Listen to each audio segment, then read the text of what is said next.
you should never be losing money. It is possible to be profitable on every job. Yeah. Because like that's the goal. Like there should never be like these jobs where it's like, well, we just don't make money on those because they're this, that, or the other thing. You got to base your prices off of like what it costs to run a real plumbing business. Yeah. To even worry about what everybody else is doing is silly. Dude, what's up? How's it going? What's up, Joel? Nothing. Just chilling. Just chilling like a villain. Yeah, it's like hecka hot, but Dude, it's incredibly hot. but most of my life is inside. We were talking about this. I was talking about this with Costin too. Like it's kind of weird. Like with what we do, it just exists inside the box. Yeah. So like I don't have to deal with traffic. Just kind of like wake up and walk upstairs.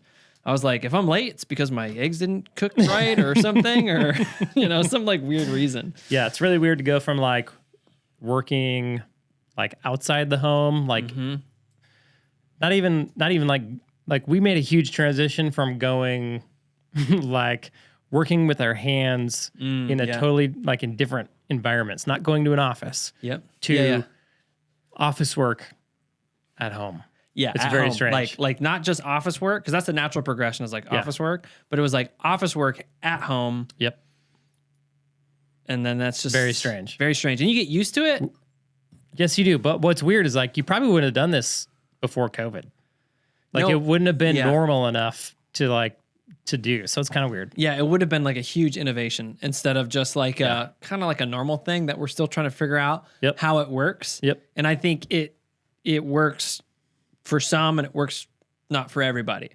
I agree. But I think it's hard to just put a blanket statement on it like one way or the other. I think that you have to figure it out. Yes, definitely. Yeah. Okay, so let's get into it today because we're going to talk about how to get more leads. No, how to make more money with less leads, right? Yeah. Because more like oftentimes we hear plumbers come to us and they're like, I just need more leads. Yeah. And that's like their fix-all solution for what's wrong in their business. Well, not even like what's wrong. Like it's their fix-all solution to get where they want to go. Yes. Like I just want to get to here. If I had more leads, I could get to there. Yeah. Yes. Yep. Very true. And what do we find is the problem? Oh, well, there could be a bunch of things that could be the problem. Like, I mean, everybody listens to this long enough, probably anticipates where we're going to go, but like thinking about your pricing is where you should be starting that conversation. Yeah. So instead of being like, oh, I need more leads, like, because when we hear that, like the first thing I think in my head is I'm like, I wonder how you're priced. Because that is such a huge component of the conversation. Because if you're priced really low, then you will feel like you need more leads. Because when you're saying, I need more leads, you're really saying, I don't have enough revenue to do the things I want to do. Yep. So then it's like, okay, well, if your price too low, then more leads seems like the logical answer. Yep. But it's probably not the right answer yet. Yeah. So we can talk about pricing as far as like how it plays into how you feel about your leads. Oh, yeah, sure. And how it plays into how you actually go get more leads, right? Yep. And then, because that's going to play a big role in like how effective your marketing is or how you feel about your marketing, all that kind of stuff. And then there's also, we can get into, optimizing the leads that you do get. Yes. And the different ways to go about that. Yeah. Yeah, because if you're not optimizing the leads that you do get, then getting more won't really, it might move the needle because essentially everybody's going to have more chances at bat, but it's still, it's not going to take care of the other problems. Like everybody's still going to feel hectic and frantic and you're still not going to be seeing these huge gains in revenue. Yep. And whether or not you're low on pricing or you're not optimizing your calls, or maybe you really actually do need more leads.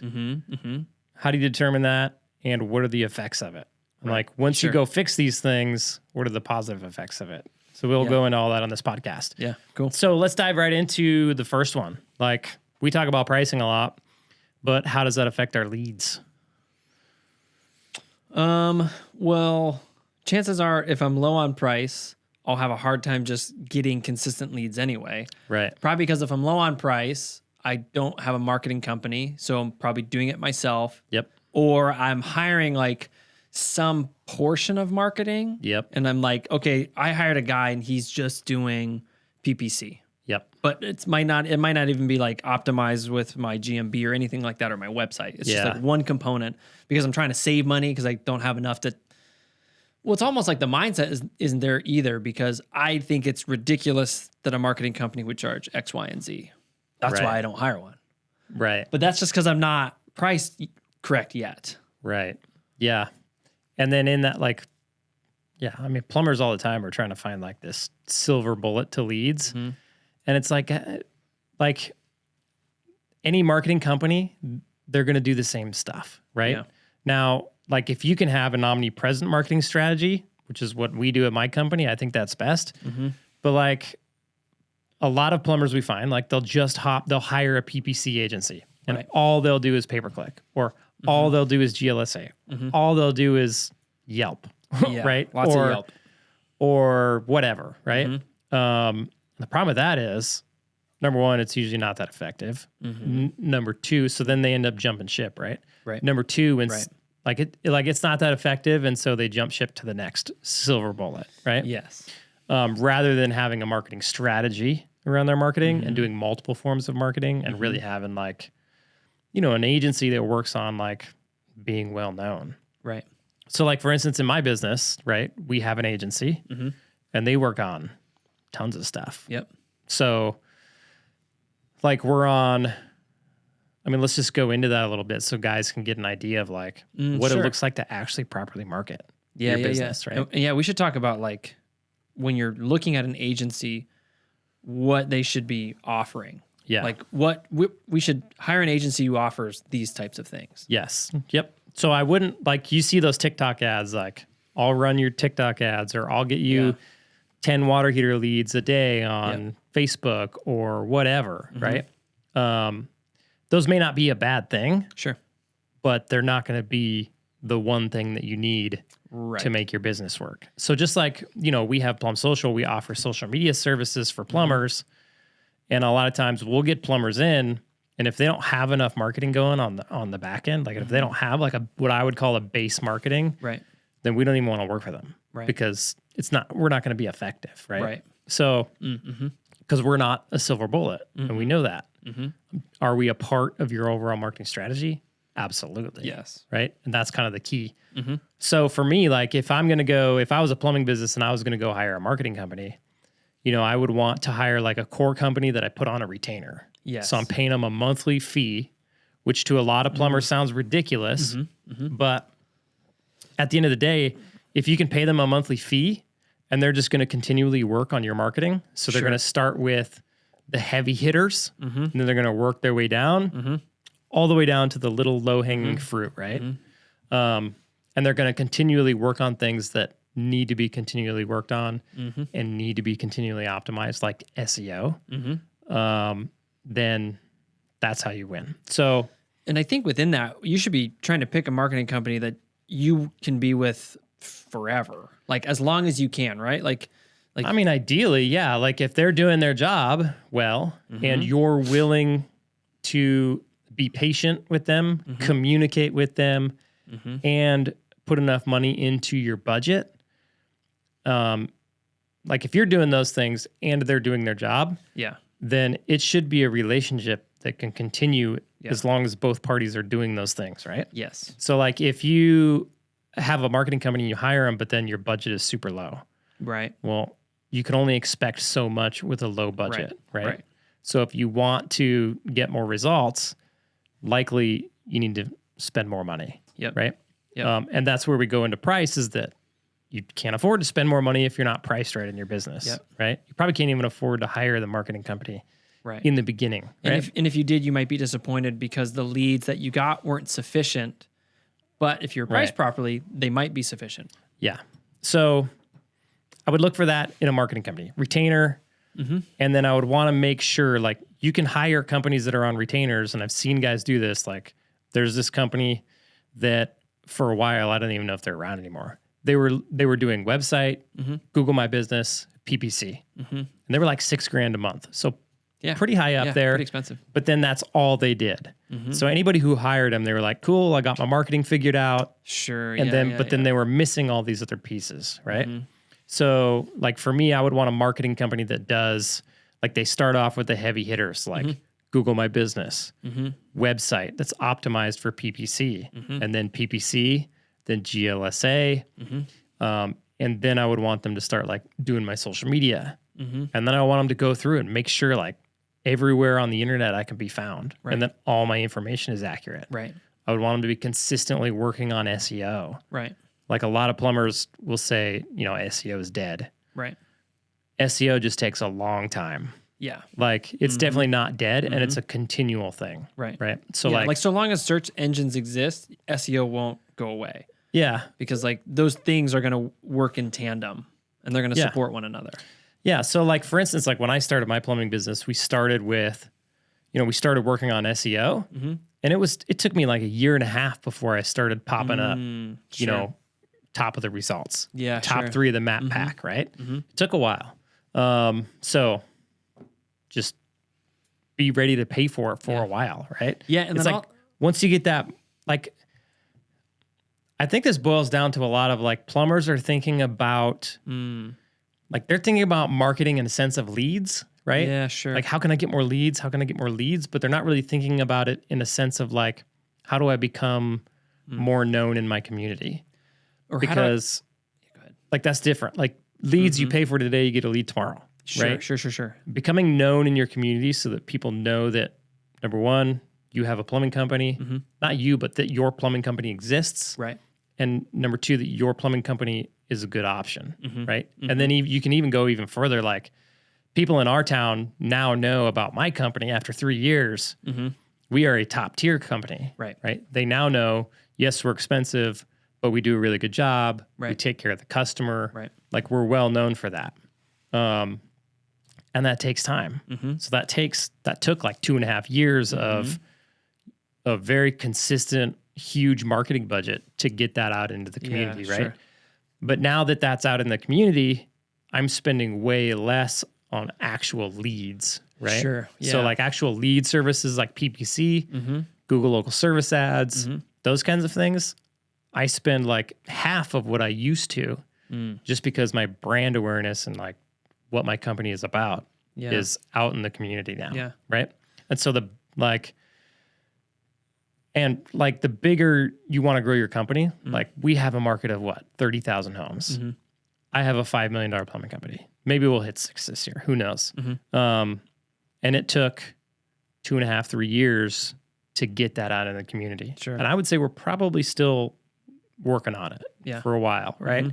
So you can imagine if you're growing like a 10, 15, $20 million plumbing shop, it's just going to take that much longer. Yeah. Like you got to be committed for the long haul, right? Yeah. And you have to be committing yourself not only to like leads today, but committing yourself to a system of marketing that will like get you work in a more robust way than just like, man, if I just press this button, I'll get leads today. And then I can turn it off for some reason if I need to, or this and that and the other thing. Like it's like kind of like, no, you're investing into a system. Yeah, you like want serious marketing is like a system that you can just have in place, and then 5 years down the line, you're still relying on the system. The system is still being worked on in your favor. You're still putting a bunch of money into it, but you're getting out of it what it's promising to deliver. Exactly. Which is essentially, those leads that we want.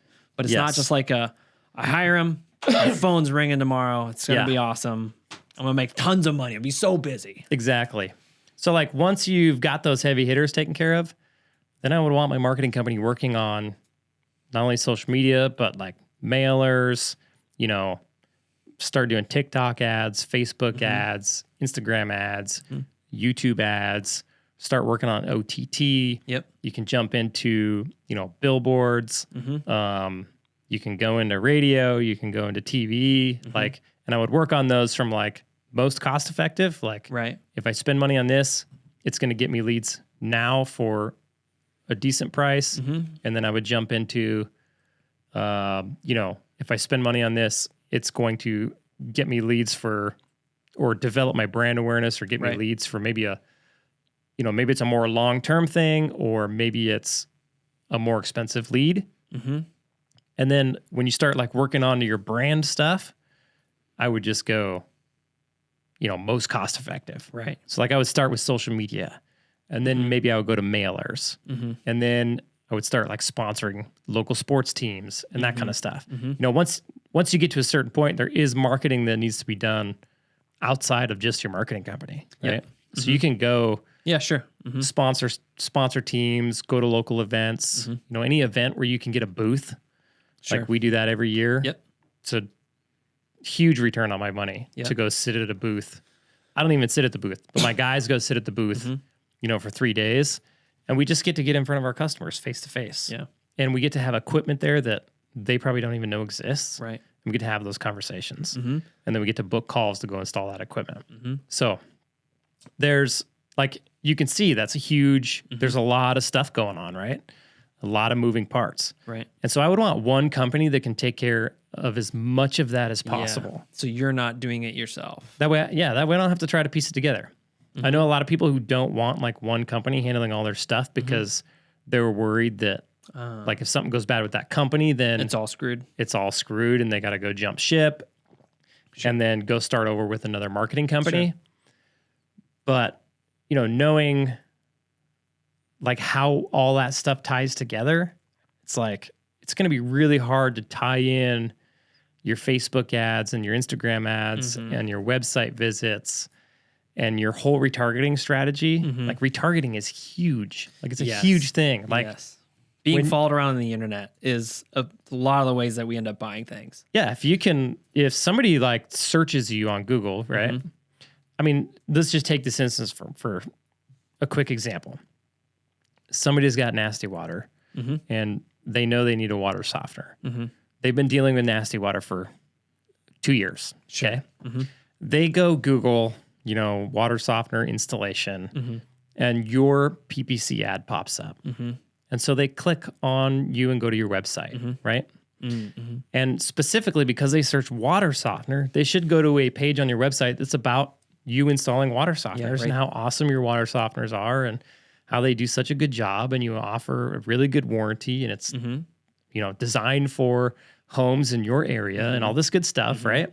And so they get educated on the fact that your business puts in water softeners that will fix their water problem, and it's specifically designed for them, okay?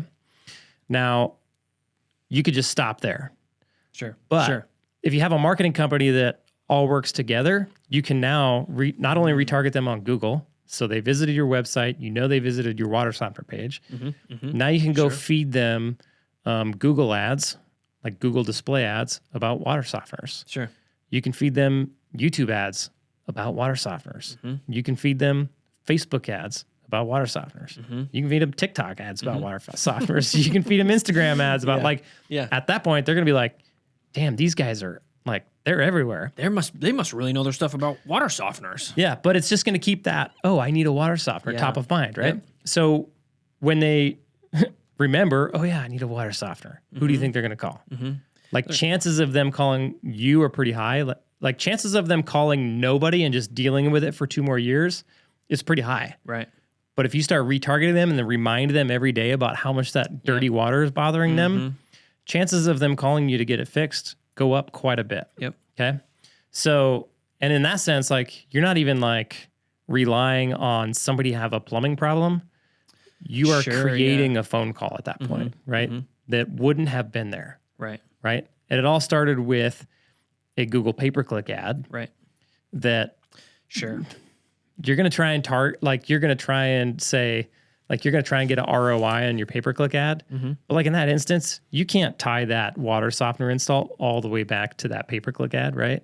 So it's good to know your ROI, but I think it's important to not obsess over it, right? And just be willing to spend good money everywhere. Yeah, and because this is going to because later on in this conversation, we're going to talk about how to optimize the call, when the technicians are in the house. Yeah. But that's just almost optimizing the click. So this example is somebody initiated this one thing and your one PPC ad drew them in. But then since we're optimizing that action by the person who needs a water softener, now all these other things are happening. Where if they just would have saw the one ad, it's one, that's cool. Yeah. But there's other ways to continually optimize that to just be in front of that person. Yeah. Because let's see, advertising at its core, correct me if I'm wrong here, but is just putting an option in front of somebody. At its core, even pay-per-click, it's saying, hey, look at me. And yeah, you're paying for that. Look at me. But that's all it is, because there's nothing that's forcing anybody's hand to do something. It is all about getting in front of somebody. What I think is cool about pay-per-click, and this is getting way off topic, but what I think is cool about pay-per-click is you don't even pay for the, hey, look at me. Sure. Like I could turn my pay-per-click off today and probably be okay for a long time because their brand awareness is so good. Right. But I continually spend 15 to 20K a month on pay-per-click because I know that when somebody searches plumber or some keyword that we pay for, they see a few options and I'm showing up in there, whether they're clicking me or not. To me, that's worth it. Like just for them to see me, right? You cannot measure that ROI. And that's why I say, don't be obsessed with ROI. Like guys who are obsessed with ROI are usually they're going back to, they want to find that silver bullet. Sure. And they're usually obsessed with ROI because they don't have enough money in their marketing budget. So they need to be, right? Sure. And they're not really at this point where they're making enough on the calls and they can sort of relax in that sense because the system is in place. Yeah. So usually it boils down to a pricing issue. Yeah. Is really what it is. Like pricing and not optimizing your calls, right? That's why they're looking for the silver bullet. Yeah. So like when we're stressing so much about ROI, that could be an indicator that there's something else in your business that you're overlooking. Definitely. And it's probably price.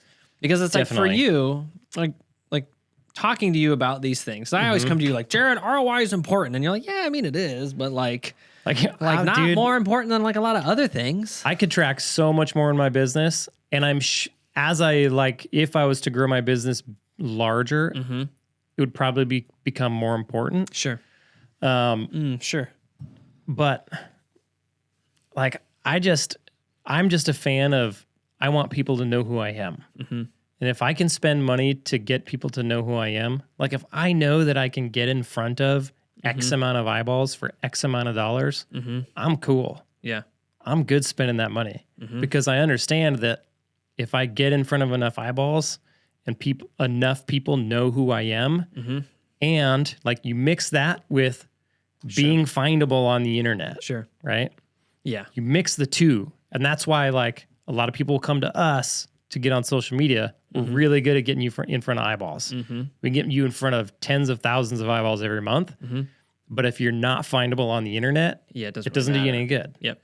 So I understand, like, if I can get in front of a bunch of eyeballs and everybody knows who I am, and I feel like I've proven this in my market, and we're findable on the internet, when somebody needs a plumber and they want to find you, they're going to find you and they're going to call you. Right. And so like, I look at everything with, am I going to get in front of more eyeballs? Right. Yes. Right. I'm willing to pay more money for it. Yeah. And that's kind of how I tier my marketing. It's like, okay, once this gets to a point where I'm, it's hard. It's like with PPC, I can only spend so much. Sure. Right. And I used to be able to spend more on PPC. Right. And it was because I didn't have that brand awareness in the community. So it actually cost me more in PPC to get the clicks to stay busy, right? Yeah, sure. To get the work to stay busy. But once I like shifted and understood like, oh, people need to know who we are, what we do, right, and what we're all about at this company. Right. Once they learn that, they're going to be 10,000 times more likely to click on my PPC ad, right? Yes. And just like the example before, my PPC ads are also good for not just people searching and clicking on me and me getting a lead, right? Right. They're good for eyeballs as well. So that's how I've always looked. Like we have always, like my PPC has pretty much an unlimited budget. Like sure, yeah. You told your marketing company, just here's all the money. I've never capped it. Like we had months in the beginning where we spent $38,000 on PPC to keep 7 guys busy. But at the end of the month, I still made money, right? Because I had PPC, a large PPC budget in my, built into my pricing. Right. So, I mean, that's kind of like what I would look at for a marketing company. Let's go into like you're not going to be able to afford that. Well, real quick on that, because it's like your mindset has never been, oh, one day I'll be able to turn off this advertising because I won't need it. Yep. Because I get the sense that maybe there's a mindset that's like, okay, well, once this is good, like once my brand awareness gets to a point, I can turn off this advertising. Right. And then that will solve the revenue question, right? Because I think at the beginning of that question or that problem is I'm not making enough money. So if I can lower my expenses, I'm making more money. Right. But you've never been like, oh, I'm just going to turn off advertising once I get to a certain level. You're just like, I'll just keep the advertising going, even though you quote unquote could, because it's almost like cutting off a helpful like instrument within your business. Yep. The only time I've turned off advertising is if I just like we have way too much work. Sure. So there's a time of year in our market where everybody gets busy, right? And so I'll turn off like my lead generation marketing at that point in time. So like I'll turn PPC off for a couple months. But that's the only time, just to slow down the lead volume coming into my business. Right. But I always kick it back on. Right.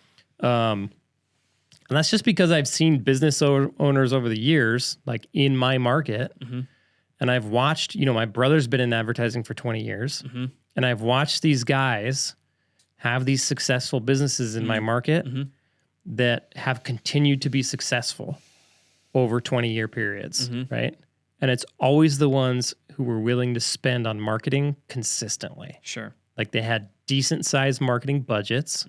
So probably 10% of their desired revenue on marketing. Desired revenue, that's key. Yeah. So yeah, definitely. Like to a point. Like if I was at zero and I was like, $1 billion.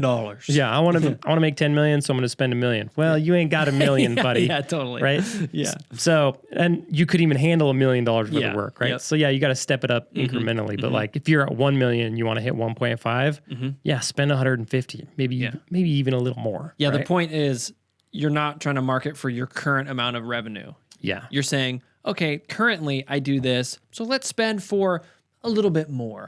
Yeah. So like, you know, last year I did this. This year I think I could probably hit this. Yeah. Like if I could get enough work, I could add on a couple trucks. Yeah. You know, I've added on 3 or 4 trucks in a year. That's an extra, you know, my guys are doing 500,000 a year. That's an extra 2 million I could add on this year.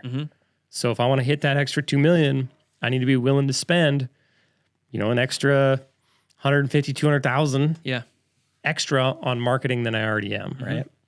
So that, to me, that would be reasonable. Yep. Divide that into 12 months. It's not as much money as you think. Yeah. Yeah. But yeah, it's because I've seen those guys win. And I've seen the ones also that dropped their marketing. Sure. And they didn't win. Like they lost. Sure. So I've seen multiple companies, you know, during a slow time or during a recession, you know, they didn't have funds in the bank to float for a while. And so they start dropping stuff. And instead of dropping like overhead or, you know, work is slow. So what's the first thing that you have extra of if work is slow? Labor. You have extra labor, right? You likely have some overhead expenses that you've just been paying just because you're making good money, right? So rather than stacking away money, first of all, so they can float through a slow season, they have no money. And then when they go to cut stuff, they don't cut labor or overhead, right? Because like overhead would be easy, but nobody wants to cut labor. No, because that's emotional. There's an emotional attachment to it, which, I mean, we totally understand. I get it. Yeah. But the thing is like they go in and they cut marketing. And now there's a lot more at risk. So here's the thing. Like when you start marketing, you get the ball rolling, right? Yeah. So like me, it took me 2.5 years to get the ball to where I'm at. Yeah. When I stop marketing, guess what happens to that ball? It starts to roll backwards. It starts to roll back downhill. Probably right? kind of quick too. So then when I start up again, I got to start building that momentum again. I got to start rolling that ball from where it rolled back to, right? And so these guys will go in, they'll cut marketing, and then they end up having to cut the labor anyways. Yeah. But now instead of being able to just keep the ball rolling, now they cut labor and they're way back here with their marketing. Yes. Right? And so they're in a very precarious position. Very precarious. And so then they got to get that back up and rolling. It's like almost like starting over. It's almost like a mini restart. But hopefully a mini restart. Yeah. And hopefully not just a full restart. Yeah. And they got to get it back up and rolling, hopefully before the next slow time. Right? So if you can if you can just know that and say, okay, it's slow time, you know, you never know how long it's going to last. Yep. When you get down to a certain amount of funds, best thing you can do is keep marketing, lay off some of that labor. And that is a tough decision, but that's why you're the business owner. And I mean, that's why you make the big bucks. because you have to be the one to be able to have the courage to make that decision. Yep. And also the knowledge and the wisdom, how to do it, when to do it, and why to do it. Yep. Exactly. It's a tough decision though. It's incredibly hard. Like it's like, because of like, typically we like the people we work with. Yeah. And it's really like, I mean, like, how would you go about that if you had to do that? Just since we're talking on this topic, like if you had to let some labor go because of, I mean, honestly, because you made a mistake or like probably, right? Because you probably made a mistake somewhere that got to this position, right? Yeah. I mean, the mistake was you didn't put enough cash reserves aside. Yeah, sure. Really is what it is, right? Yeah. Or you didn't come up with enough like secondary sources of revenue. Yeah. During good times. To where when, you know, this business dropped, this business was doing really well. Or you weren't even priced properly to begin with. Yeah.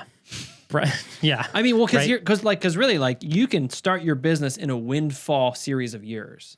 And you can be like, oh my gosh, I just landed all these, typically, in my experience, what I hear is like, I just landed these really good, like, maintenance contracts. Mm-hmm. I got like 4 good maintenance contracts, man. I'm hiring like 5 guys because it's just crazy. Yeah. Meanwhile, you're excited about the new business. You're not even considering your price because the maintenance contracts probably wouldn't exist if you were priced properly. Probably. And so you're leaning into it. You're afraid to raise prices because you might lose these contracts. You just hired 5 guys. You survive, maybe profitable for 2 years. And then suddenly the maintenance guys are like, yeah, man, we found a new guy. He's cheaper than you. Yep. And you start to lose things, but then you don't have a solid foundation because your pricing isn't good. And now you're in this situation where you're like, okay. Like to me, that's like relying on a maintenance contract. That's like relying on one source of marketing, right? Yeah, it's one source of work. You're just relying on one source of lead flow. Where you don't even have full control because you can't say, hey, this is my price. You're one customer. Okay, you deny it. You don't want to do any work. Cool. I'll go do some work over there. You're like, oh, crap, this is not one customer. This is like a lot of customers. Mm-hmm. And I mean, that's almost another conversation on the side. Yep. But like the point is you could come into your business at a windfall scenario and you just might think that's business as usual.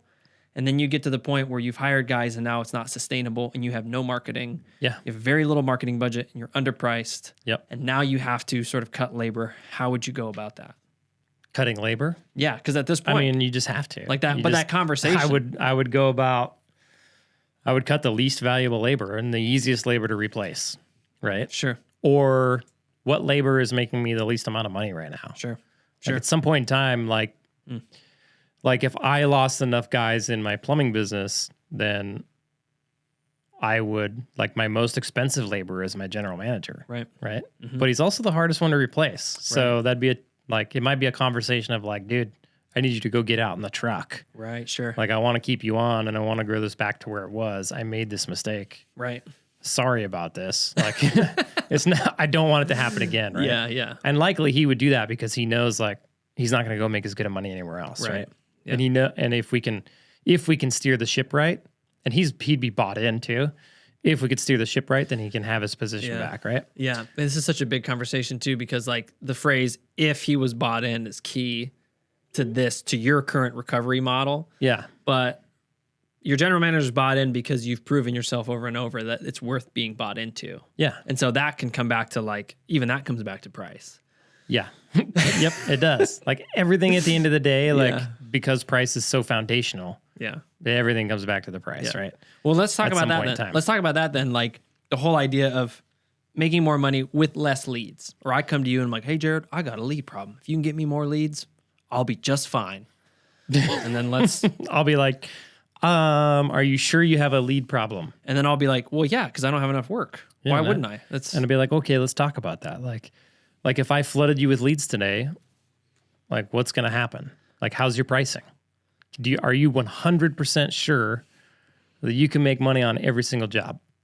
I mean, I'm pretty sure. If I send you 1,000 toilet flappers today, would you make a bunch of money on toilet flappers, right? Yeah, probably.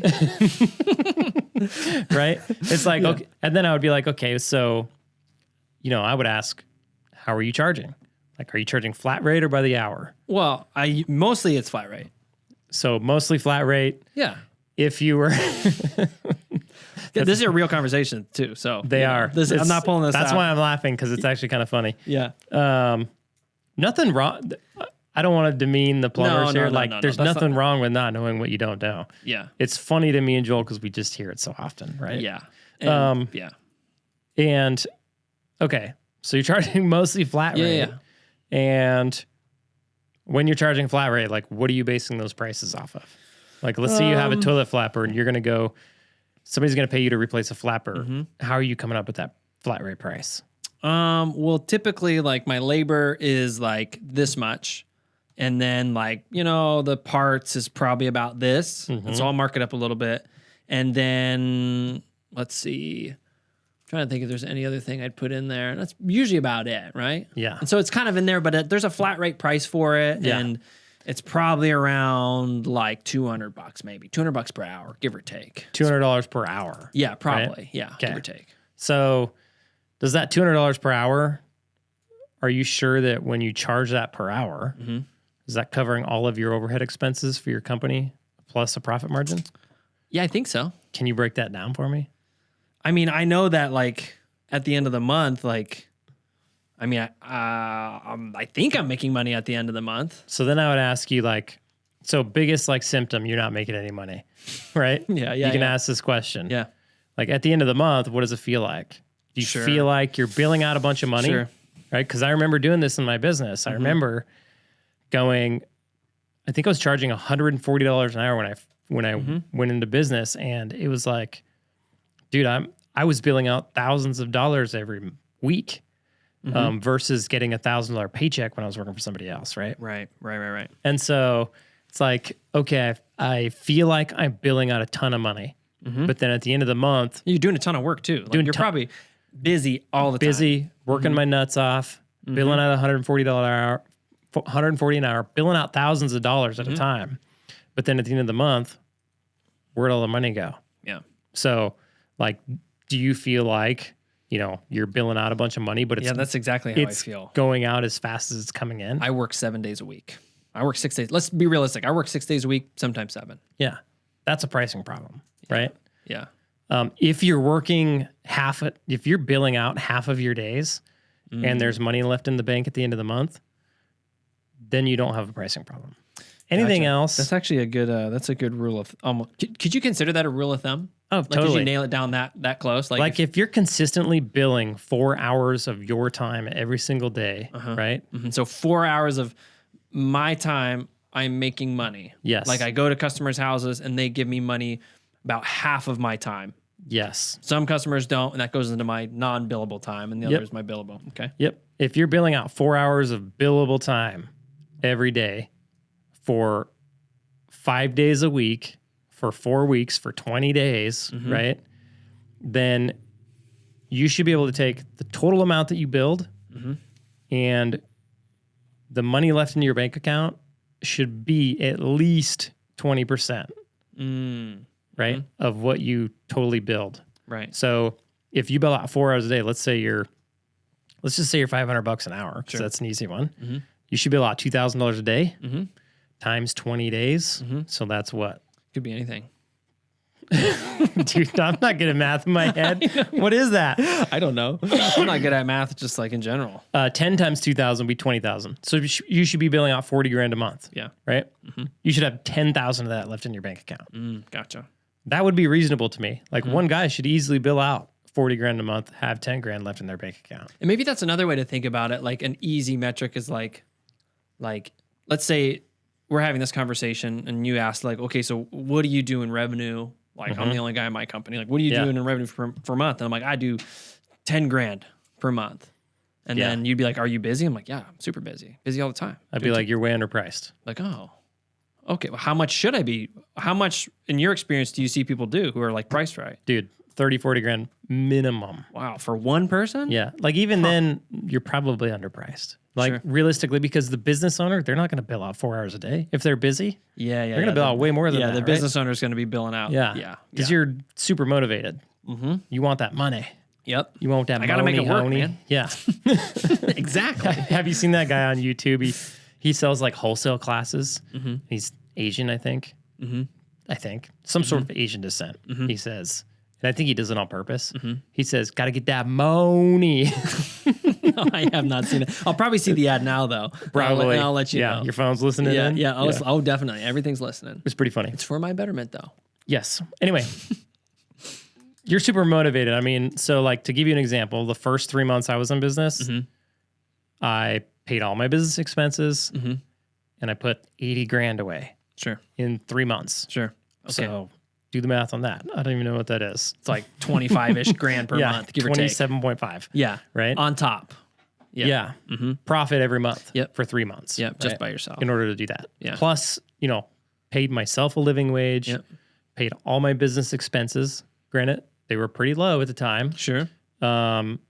Plus paid off all my debts from starting my business. It's like another 10K in debts. Right? So it can be done. But that was solely just because I wasn't even priced properly at that point in time. I was priced higher than I'd ever been before. Yeah. And I would say I was still underpriced, but I was hustling, right? Sure. Yeah. So yeah, sure. out of like, I was having like $60,000 months for 3 months, right? Whereas before, when I was like, I would do $20,000 months when I was $140 an hour, but I wouldn't have any of it left over. Right. Yeah. Because it'd all go into expenses and everything like that. And then the second I think the first time I raised my prices, I started getting a handle on my pricing. I think I went to like 259. It was like my first bump. Sure. Like 140 to 259. Yeah. 140 to 259. I remember when you were going through that. Dude, that was you were like, super scary. You're like, dude, this is crazy. Yeah. And then you're telling everybody else, like, you guys should raise your prices. You still tell people.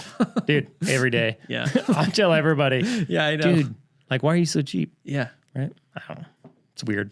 I don't understand it. Like, if I could sell 10 of these cups at $100 instead of 20 of these cups at $50, why would you not sell 10 of them at $100? Probably. I mean, one thing, and this pertains, I think, to the plumbing field, is it's just a limiting belief that says, one limiting belief is nobody would pay for it, which could be true depending on how expensive that cup is, or if you're like $1,200 an hour, something insane. Yeah. Or the other limiting belief is this isn't valuable enough to justify that. Right. But see, the problem with that limiting belief is it's usually based on because everybody else isn't doing it that expensive. So therefore I can't. The thing that's weird about that is like, if you're in your market and you're worried about like, well, everybody else is charging 160, so how am I going to charge 400? Right. Because I don't think we have anybody less than 400 around the United States. Yeah, I don't think so. So if you're going to go out and charge 400, but everybody else is charging 160, like, how is that going to work? And it's like, it's silly. It's like, quit focusing on things you can't control, right? So you can't control like how they run their business, how good they're running their business, how well they're paying their guys, you know, how well they're paying their CSRs, how well they're taking care of their customers. You can't control whether they're making a profit or not, and you don't know any of those things, right?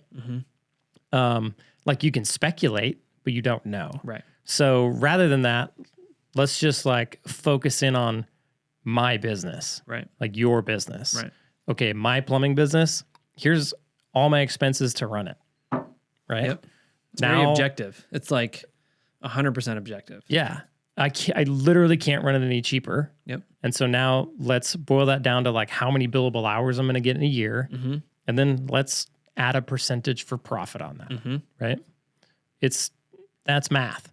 That is your business. Now, any other business who wants to offer anything close to what you're offering the customer. The beautiful thing about expenses, if you have expenses for your business and all of your expenses are legit expenses for your business, they're not just weird fluff expenses. Like, well, like, is there any like good example of a true fluff expense that people might engage in? Not like Bugattis or weird things like that, but like, because I know it's hard for me to pin down like what would be a fluff expense. So like, to me, it's like, okay, like I think, you know, I don't know how to put this, but like there's, you know, like the Toyota business model. So like back in the day, Toyota was huge, right? They ran very lean and very efficient. Right, sure. And so none of their expenses were unneeded, right? Right, yeah. So in your plumbing business, to me, that's how you want to do as well. Yeah, like sure. You want to run that thing as efficient as possible. Sure, of course. Like if you've got a shop guy, I would argue Does he make you revenue? Yeah. Is he actually needed? Right. An apprentice would be another one. An apprentice. Like like when you're small and you have an apprentice out in a truck, it's great to train the next generation. I'm all for that. But if you're a small business owner, you got to worry about your business before you worry about training the next generation. Yes. Right. Because your family's at stake, your business is at stake, your other employees at your business, their livelihood is at stake. So you need to make sure all of that is good. You have a machine built, it's making good revenue. And now if you want to take some of that profit margin and bring in an apprentice, great. Right. But before that, like when you're just starting out and you've got 1 or 2 or 3 or 4 guys to bring on apprentices, I don't like it. Unless there is one exception to that. Like I would do that. Like if I had a bunch of like jobs where I needed 2 people, and one of those persons could be an apprentice, to where I could keep an apprentice busy on those jobs all year long, because then he becomes an asset, right? He becomes somebody who's working to bill out more money and increase my profits, right? Versus somebody who's just, what do we call it? Passenger princess, right? Sitting in your van, not actually producing anything, not actually billing out money, just there to learn, right? That's the only time I would have an apprentice. So there are times where it makes sense, right? Like if you had a bunch of dig jobs, and you needed 2 people there. Maybe it was big long pieces of pipe. Somebody needs to be on a shovel while the other guy's on the backhoe. Sure, makes sense to have an apprentice there. If you can keep that apprentice on that type of work 75% of the year, makes sense to have an apprentice, right? Then I would do it. But yeah, that would be an example of like kind of what I would consider a fluff expense, okay? So if all of your expenses, this coffee cup's my expenses, if all of your expenses like add value to your company, they add value to your systems, your efficiency, and your customers' satisfaction, which, like benefits for your guys play into that, right? How much the people at your business get paid play into how efficient you're going to be, how well you're going to take care of your customer, the quality of the work you do.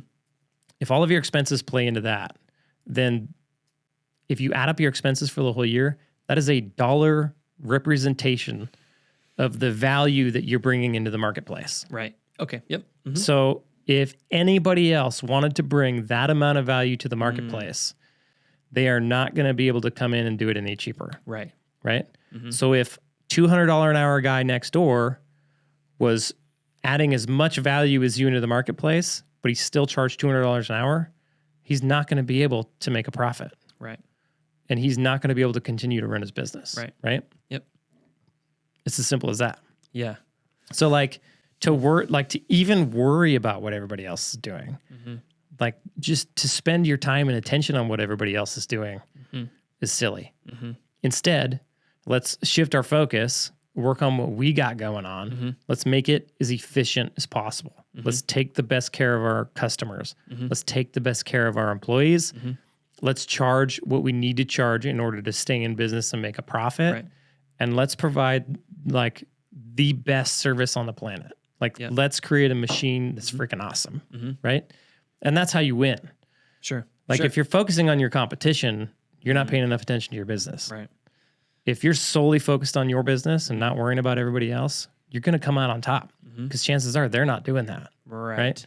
Yeah. It's so easy just for us as humans to look outwards more than we're looking inwards. Yeah. I mean, we do it with everything. Yeah. And it's worry, it's fear, it's usually scarier to look inwards than it is to look outwards. Yeah. It's easy to look outwards and hem and haw or cast judgment or whatever. It's harder to like turn those savage instincts on our own self. Yeah. And then begin to fix those things. Yeah, I agree. Yeah.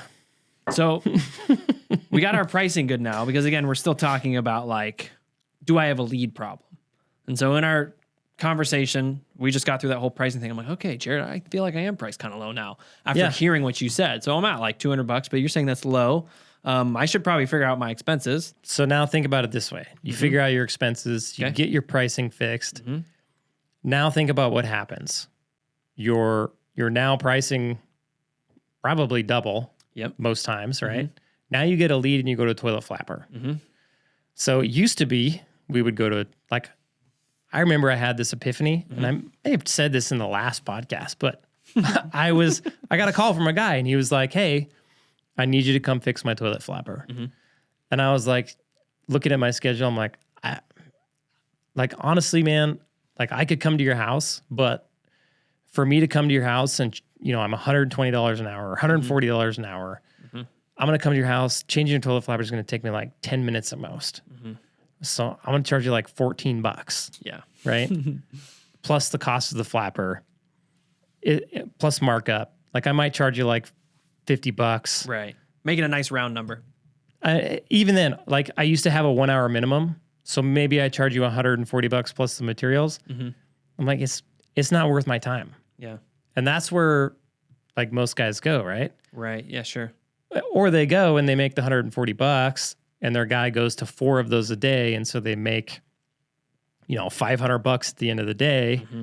But then you multiply that times the whole month and they really didn't bill out that much, right? They bill out 10 grand. Right. One truck. Right. And I guarantee that truck costs you more than 10 grand to have on the road. Right. So like, when you're priced low, it just doesn't pencil. Right. What happens when you're priced properly is now all of a sudden, like, you need to have this shift of mindset of, I'm not going to go do toilet flappers because it doesn't make sense, to, I'm going to make it make sense for me to go do a toilet flapper. Yeah. Right. Well, it even makes sense because, you're comfortable going to that toilet flapper because you're like, oh, well, I'm profitable in toilet flappers. Yeah. So if it takes me 10 minutes to do this, I'll make money on it and then I can move on to the next call. Exactly. But then because you're operating sort of in that, it's almost like more of a confident perspective, then even when you do that toilet flapper, you're going to have space to sort of operate outside just the toilet flapper. Yeah. Like, you can take a higher look at the problems that customer might want to be solved. That isn't just a toilet flapper. Here's the thing. The guy that called me that day, he wanted his toilet flapper replaced. Like, I told him that whole story and he goes, I don't care what it costs. I just want my toilet flapper replaced. Like, charge me whatever you have to. Like, he even understood it more than I did. Like, he's like, I don't care if it's $500. Yeah. I just want I just want my toilet working again. Right. Yeah. And I was so much in the mindset of like, I think I was like, dude, like, just pull the top off your toilet lid and like, just tell him go real in quick there, how to like, do it, trying to help it's him out. super easy, right? But he didn't want that. He literally just wanted somebody to show up at his house as quickly as possible, fix his problem, pay him some money, and then the problem's gone and the guy's gone and he doesn't have to think about it, right? That's what I didn't understand. So in our example, a guy who's priced right now $400 an hour, and he realizes, oh, I got a bill for all of my time. I got a bill for the time that I drive there, plus the time that I'm there, plus the time that it takes to communicate with the customer, and the time that it takes to bill the customer, and the time that it takes to like re-clean my van or whatever. Now all of a sudden a toilet flapper is $400. That sounds worth it. I'll drive for 20 minutes, spend 5 minutes replacing a flapper and 5 minutes billing a guy for $400, right? And that's kind of like, that's what happens when you actually like get your prices fixed, right?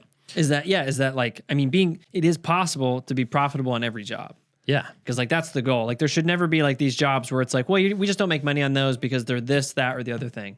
It's like every job is profitable. Yeah. So think about the like previous example of guy who's charging $100 to do a toilet flapper, and he's gone to 4 toilet flappers a day.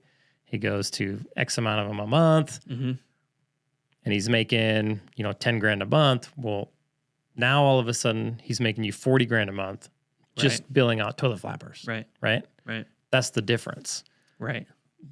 And remember at the beginning of the conversation, we were like, well, I'm on minimum. What should a guy be billing out? Yeah. There you go. There you go. There you go. Like, you can do it all on toilet flappers. Not that that's going to happen. Of course. Ever. Of course. But, and then like from there, like, you've got your pricing fixed, but like if you were going to that call properly, right? So let's say you feel like you have a lack of leads, right?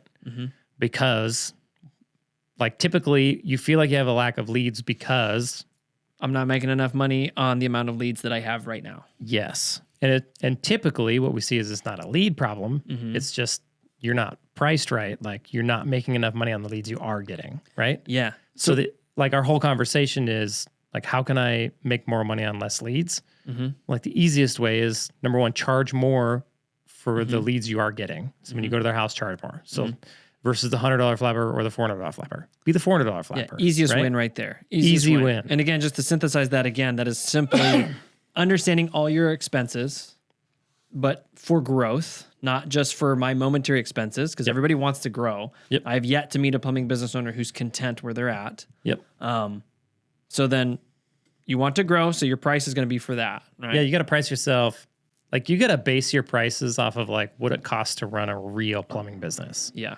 So in my mind, that is like 3 trucks on the road, owners in the office, and they have an office, they have a shop, they're spending, $100,000 to $150,000 on marketing a year. They have a marketing company.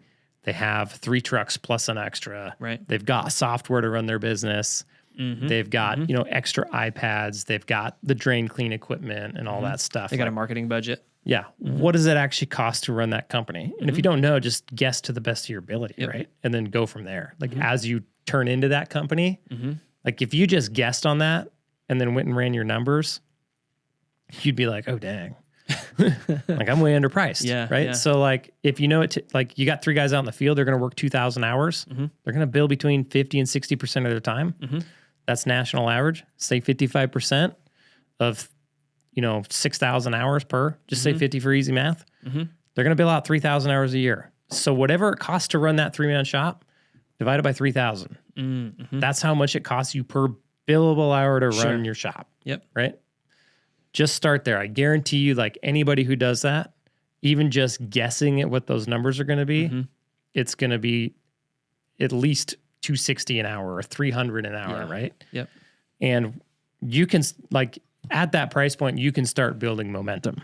Like, it'd be better just to jump to 400 in my mind. Yeah, sure. And like anybody listening, I would have no problem anywhere in the United States just jumping right to 400. Yeah, because like the costs of doing business are consistently high enough that 400 is very reasonable. Extremely reasonable. Yeah. And like that's not even factoring into like the educational side of like the expertise of you being a very good plumber. Yeah. Like we're not even factoring that. We're just doing like just like raw expenses of like the materials required to have a business and do plumbing well. Yeah, real quick. Like if you're scared, like if you're 200 and under and you're scared to go to 400 and you're getting consistent leads in your business, and by consistent, I mean you're booking 2 jobs a day on average. Like even if you did half the work, you're still going to make the same amount of money, right? Yeah. So then at that point, right, you could add a few more leads to your business, and you would just make more money, right? Like at some point in time, like if you send enough people, if you have plumbers, like at the end of the day, business just becomes a numbers game, right? Like for me right now, it's just numbers. Cause I'm not involved in the day to day. Yeah, sure. It's just numbers, right? I know that if we get so many phone calls, we're going to convert so many of them into book jobs. And out of those book jobs, we're going to convert so many of them are going to sell. And if I want to make money, I got to charge this much. And that's really what it boils down to. And at the end of the day, like it's not that much different for most plumbing businesses. Right. Like there's some key things you can do to make your business run successfully. Right. Keep listening to this channel if you want to find it out. But at the end of the day, it's just a numbers game. And so the numbers don't lie. I would have no problem jumping to 4. And then you'll get very quick wins that way by just making more money. And especially once you get it, because we see it time and time again where people who up their prices, there's always a fear and a reluctance at the beginning. But then very quickly they're like, actually, no, people. They're like, people are. I sell the same amount of. I sell this exact same amount of work. Yeah, I just sold this thing and somebody bought it. I never thought they would do that. Yeah, I thought I was going to lose half my jobs, but I actually sell the exact same amount. Yeah, and that's what happened, like to me. So. I've gone from 140 to 250 to 300 to 350 to 4 to 500 to 550. We're $598 an hour now. We still convert the exact same amount of calls as I used to when I was 140. Yeah. Right? Doesn't matter. I think at some point you'll see diminishing returns. Sure. but I haven't seen it yet, and I don't know where that is. Yeah. But if you price your business based off how much value you're bringing to the marketplace, you know, your dollar amount of expenses is a good representation of that, then you literally can't go wrong. Because nobody else is going to be able to do it cheaper. Yeah. Right? True. That's a very important point. And people want a high quality plumbing service. Just like we normally want, like, I think most people want high quality service when they go to somewhere that offers any kind of service. Yeah. Like, even if I go to like, it's like, even if I go to like, let's see, I was going to say McDonald's, but I don't really go to McDonald's. But like, even if I go to somewhere where like, oh, it's cheaper or whatever, I want good service. Always. I'll notice it if it's good or bad. Always. Nobody ever says, I want the worst service. Yeah. Unless it's those places that are specifically branded for bad service, like the restaurants where they like yell at you and stuff. But then again, I'm still paying for an experience. I'm still paying for a type of service. It's like the Japanese steakhouses where they throw food at your face. Yeah, exactly. I'm still paying for that service though, right? Yeah. It's still an expectation in my head. Those. I know, me too. It's not, that has never sounded fun to me. Yeah. Okay, so we've kind of nailed the pricing issue. Like you can see how pricing can affect your bottom dollar, right? Yeah, and how many leads you actually need. So now all of a sudden your business can actually thrive on less leads, right? And okay, cool. So, but hold on, there's one more part of that, right? So plumbing work comes in waves, okay? Sure. And so if you're priced to where you can make money at the bottom of the wave, so when leads are slower, right? Think about how much money you make at the top of the wave, right? So we see that in my business. Like in our market, it's like one giant wave. Yeah. So there's 6 months of this is like crazy, so much work we can't get to it all. Right. And then there's 6 months of barely enough work to go around. Right. We make good money in the barely enough work to go around because we've priced ourselves accordingly. Right. During the wave of we got a ton of work, we make really good money. Right. So you get that benefit. Whereas before, when you're priced cheaper, you make good money at the top of the wave and then you just lose it at the bottom. Right.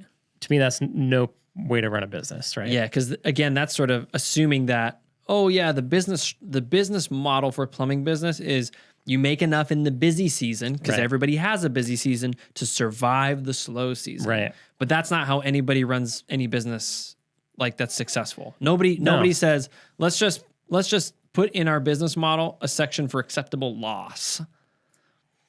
Yeah, think about Uncle Warren. His quote. What was it? Never lose money. Yeah. Right? Yeah. Never lose money. I would say that's an acceptable use of that phrase is like, if you have swings in your market, you should never be losing money. Like why would you? Yeah. Especially if you don't have to. And especially if you're offering the same level of service, whether it's a busy or slow season. Yeah. It's not like your service changes, so your value changes. Right. It's like the value is the same. Yep. Okay, so we're priced good for busy and we're making money whether it's slow or whether it's busy. And when it's busy, it's just a cool benefit where now we're making more money. And now all of a sudden, you don't have as big of a lead problem as you thought. Yeah. Now we can go even deeper into that as well because let's go back to our toilet flapper example. Just because this is a really easy one to see it on. And then we can kind of, this goes into so many areas of your business, right? Yeah. Like everybody knows they need to offer options, but maybe they don't understand it fully, right? Yeah. So like, if you can optimize every single call and offering options plays a huge role into that, but imagine you're optimizing every single call so that you are making the maximum amount of money on every call, right? So this plays into like, let's be the Toyota model. Let's be as efficient as possible. So when we go to a call, let's not just bill them for a flapper and split and make our $400. Go to the next job. And go to the next job and make another $400 and then the next one and make another $400. Let's see if we can make that $1,200 on the first job, right? Sure. Like all the money is to be made on the job I'm at. Yep. Right. So you can do that like by offering options. So if you just go in and build a flapper, you're going to get $400. Right. But if you go to Miss Jones and you say, hey, Miss Jones, your flapper is what's bad. It's got a little tear in it, or it's old and it's cracked, or it's warped and it's leaking water by, and that's why your toilet's running, right? Consistently. That's why your water bill was so high this month. It's just this one flapper, right? I put a drop of food coloring in there. You can see the food coloring make it down into the bowl, which means water's going from the tank down into the bowl. Okay. I can fix this flapper for you. I'll pull the old one off. I've got a new one in my van. I'll put a new one in there. I'll get it all hooked up. We'll do another test, make sure it's holding. That'll be $400. Or I have a couple different options for you as well. Right? Okay. I'm listening. I'm with you. I was like, what are you doing over there? I'm paying attention. Okay. Or look, Miss Jones, when I'm looking in your toilet tank, it's all dirty in there. And some of your parts are getting pretty old and crusty looking. So your flapper's already failed, but the other parts in your toilet that are in this tank, right here, the fill valve and the flush valve, they're looking pretty gnarly. So it'd probably be a good idea to get those replaced while I'm doing your flapper, okay? And I can do all that. It doesn't cost much more money right now because I'm already here, and you don't have to pay me another drive time. So we can do that now for $940, okay? Right. If I was to come back and have to do this, it would cost you $780 just for the rebuild, right? When you've already paid $400 for the flapper. Yeah, sure. So to do it now saves you a couple $100. Yeah. And you're telling me that's already needs to be done anyway. Yeah. Yeah. Or, third option, we can get you a whole new toilet, okay? And I would say, like, if you're looking at their toilet and it's short, round front, low height toilet, I'd say, look, your old toilet is short, it's a round front. Nowadays, we install taller toilets, so they're easier to get seated on or sat on. I don't know what correct English is there. Either way. Doesn't matter. Miss Jones isn't going to care. Plus, they're elongated, so they're no longer this tiny little bowl. Sure. And the lid closes slowly. So we can always install a new toilet if that's something you would want. If I was you at the bare minimum, I would at least have us go in and change the fill valve and the flush valve and basically rebuild the innards of your toilet. What would you like to do? Sure. How do you want to proceed today? Right? So now there's so much to unpack into this, but now you've given Miss Jones like these other options that make a lot of sense. Yeah. They all sound like they're going to solve the problem. It's just now it's up to me and Miss Jones in this scenario to decide which problem I actually want solved. Or and how do I want to go about it? Which one you want. Yeah, right? sure. So and if you don't offer those options, and let's say Miss Jones actually really wanted a new toilet. Sure. If you don't offer it, she's never going to get to choose what she wants, and you're never going to get paid for it. Right. Let's say toilet in this option is $1,200. Miss Jones wants a new toilet. Now I just sold $1,200 on one job. Right. How long does it take to change out a toilet? I don't know. You don't know? That's funny. I mean, 4 days. I mean, if 3, 4, 5 trips to Home Depot. Yeah. 6 hours of YouTube for a homeowner. Yeah. Let's say it takes an hour, right? Yeah. I've got the toilet on the truck. Yeah. It takes me an hour to have this conversation with Miss Jones, to pull her old toilet, to get the new toilet in, get all cleaned up, get her billed. I just made $1,200. Let's say it took me a half hour to drive there. I just made $1,200 in an hour and a half, 2 hours. And it was a toilet flapper.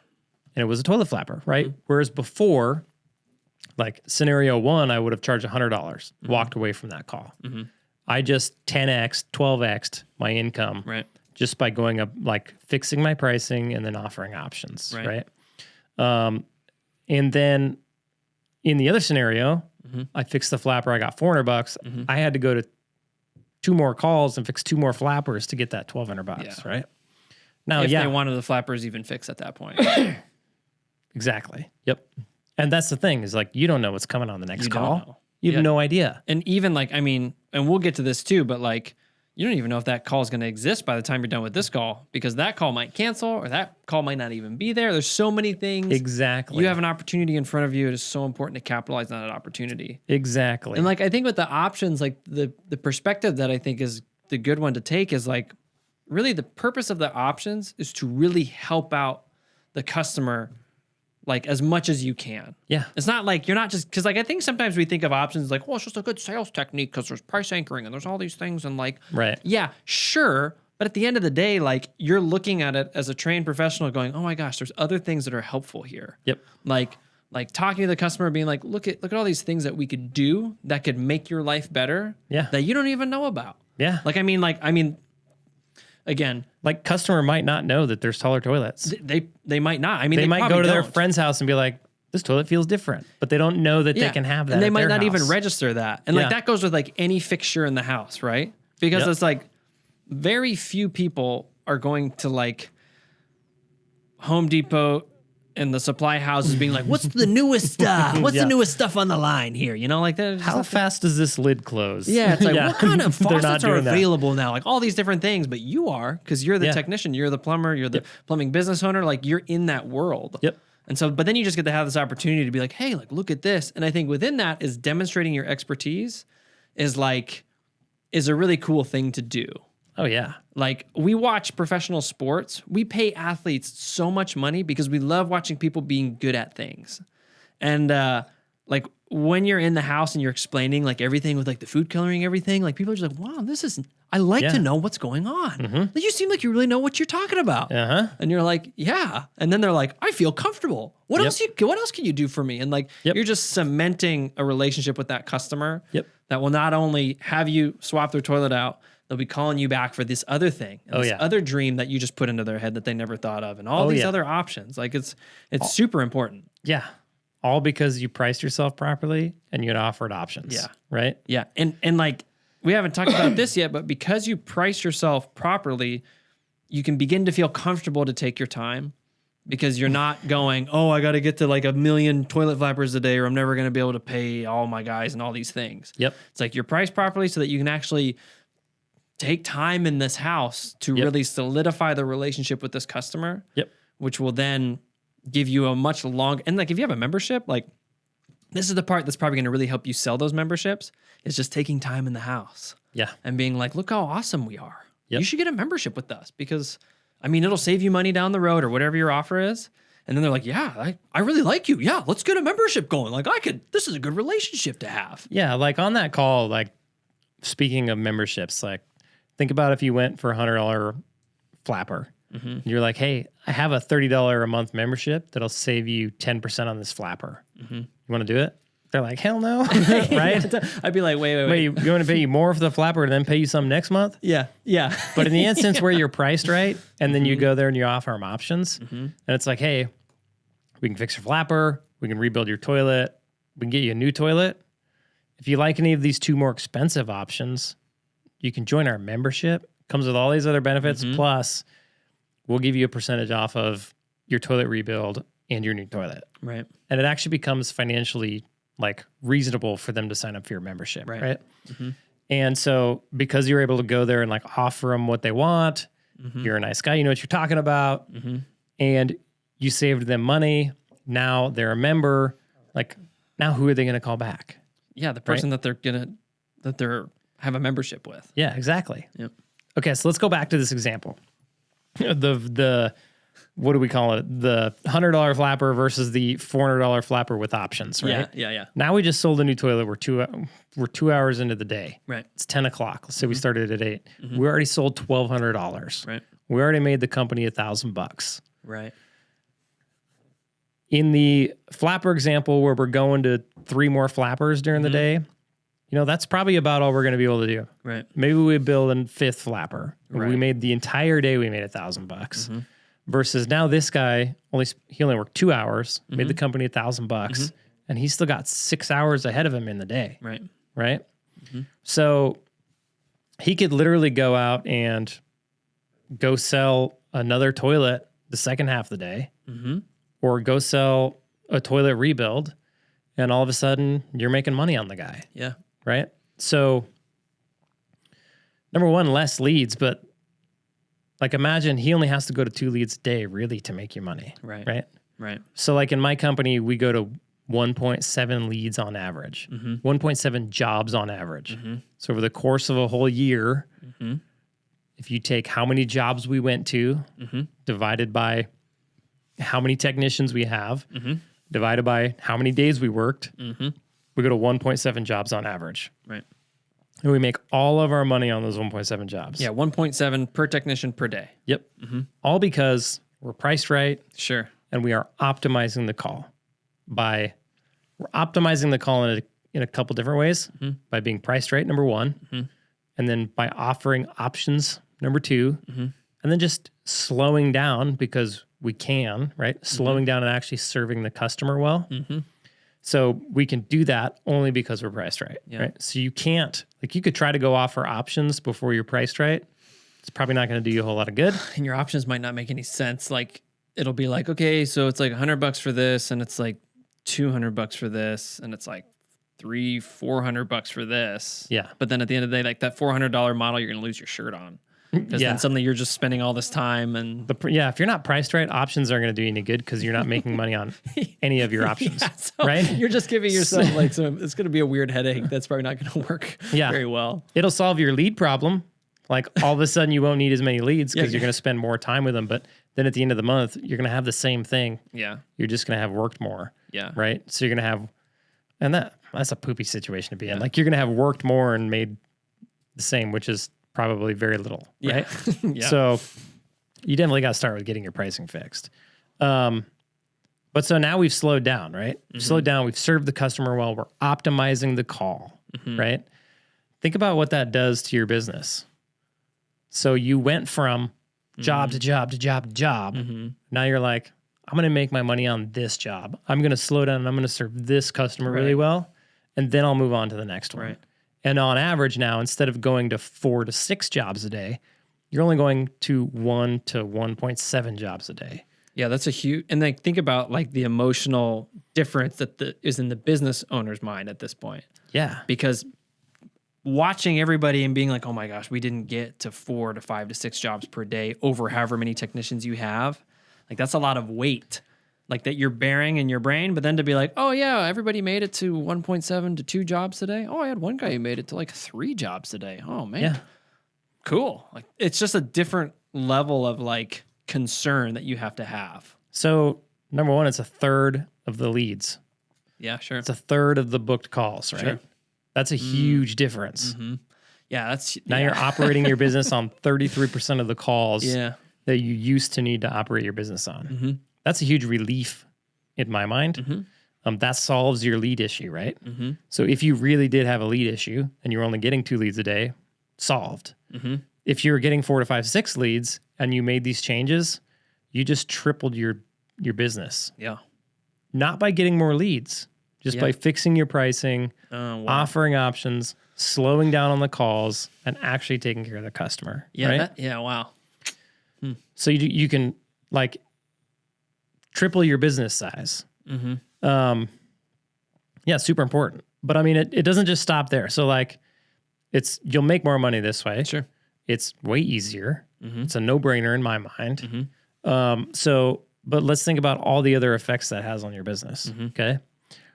So let's start with like you kind of touched on the owner, right? That's a huge stress relief. Okay. I don't need to get 6 jobs a day for every single technician. Now all of a sudden I only need to get on average 2 leads per day for every single technician. Huge stress relief. Now they're going to jobs that are actually making money. So at the end of the month, you actually have money left over in the bank account. Right. Dude. Yeah. Huge stress relief, right? Like I get a P&L and we actually made 30 grand this month. And I paid myself. And I paid my guys. Now I can reinvest back in my business and actually grow it, right? Now I actually see a path forward in my business. Oh, yeah, that's actually huge. Yeah, you became, because somebody who's asking this question of, I need more leads, they're stuck. So you're stuck. But now, once you've optimized everything like we've said, and you see that now you're making money, you have just found yourself unstuck. Which within the mind of the business owner is incredible. Yeah. Because it's probably eating at them at night. Yes. They're probably dreaming about it, waking up in the middle of the night about it, waking up in the morning, it's on the top of their mind. Yeah. They're like, it's stressful because you're going like, your initial thought is, I need more leads. We got to get to more work. We got to get to more work. We got to do more work because you're not making enough money on the work you are doing. And so you get in this mode of like push, stressful business, and it just bleeds off. Your technicians, guess how they feel when you're doing that, right? Yeah, they'll know. They're smart. Oh yeah. They'll pick it up. They're being pushed to go from job to job to job to hurry up and build that job so you can get to the next one, so you can hurry up and build that job and get to the next one, so you can hurry and build that job and get to the next one, right? And then it's a breakneck pace. And I mean, that bleeds into so much. Yeah. Or you don't have enough leads, right? The other flip side of it is they're going to 2 jobs and you're like, I got to send you home, or I can't afford payroll this week, or, I got to charge my own credit card so that I can make your payroll. Like all of it is just super stressful. In that instance, like if you're getting 2 leads a day and you're underpriced, you can't afford good equipment. Yeah, sure. Can't afford good vehicles.